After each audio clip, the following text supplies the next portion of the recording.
this morning. Has there been any contact with President Zelensky since Friday? Well, I haven't had any contact with him since Friday. We have plenty of contacts with him, though. Plenty. I mean, he met in the last 10 days. He's met with the Secretary of Commerce. He spoke to the president on the phone, met with the Secretary of Commerce, met with me, met with the Vice President, met with our special envoy, and then was invited and came over on, well, invited, you know, he wanted to come over on Friday to sign this commercial deal. It didn't happen. So there's been plenty of contact with them. I've talked to the foreign minister several times, not since then. And we'll see moving forward. I think the last line in the president's Truth Social post is the one to focus in on, and that is, we'll be ready to re-engage when they're ready to make peace, which is clearly what the president's goal is here. He's trying to get Russia to the table to bring about, to see if there's a way to bring about an end to this conflict. That's his goal. That's his only goal. That's his centralized focus. And, you know, hopefully we'll get to a point where that's possible. The British Prime Minister said this morning that the United Kingdom and France are working on a peace plan with Ukraine to present to the U.S. Do you know where things stand with that plan?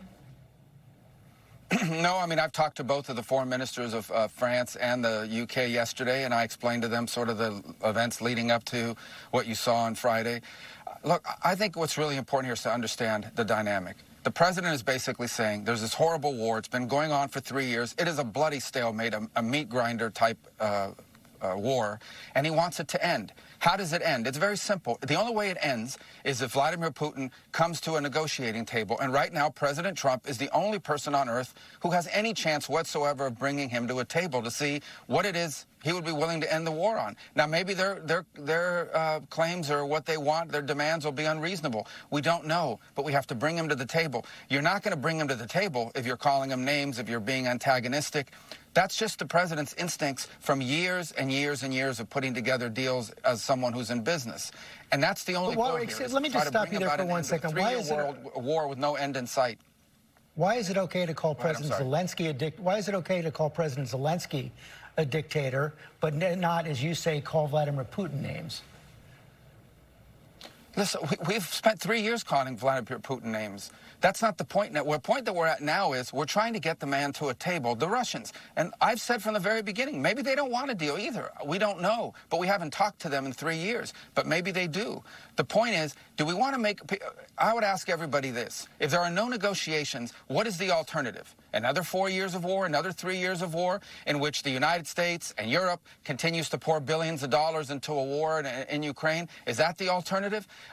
I've asked every foreign minister I meet with, tell me your idea of how this turns out. Most don't have a plan. A few have said, well, let's give them another year of fighting. A year from now, a year later, after another year of death, another year of destruction, then maybe Putin will be ready to negotiate at that point. That doesn't sound like a good plan to me, and it certainly is not a plan the president's on board with. It's not just about getting people to the table. It's about keeping agreements that are made.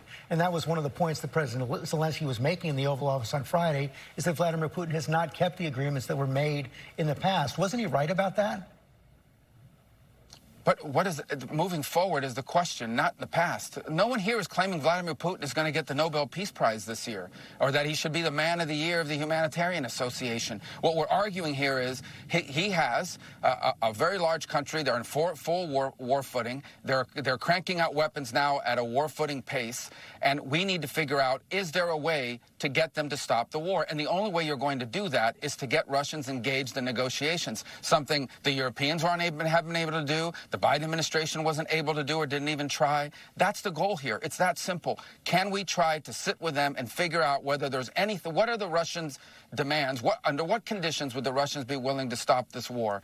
And as I said, we don't know what those are because we haven't talked to them in 3 years. That's the singular goal here, is to try to bring about an end to this conflict, and it begins by getting them to the table. Ultimately, like any truce, like any peace agreement anywhere in the world, those things will have to be enforced, they'll have to be enduring, there'll have to be safeguards put in place. Everybody understands that, but it begins with the first step, and that is engaging them to see if it's even possible. Because if it's not possible, then what we're looking at is a protracted stalemate with thousands of people dying, billions of dollars pouring in, and more death and destruction. And that's not something the president wants to be a part of. He's made it very clear. Aren't those talks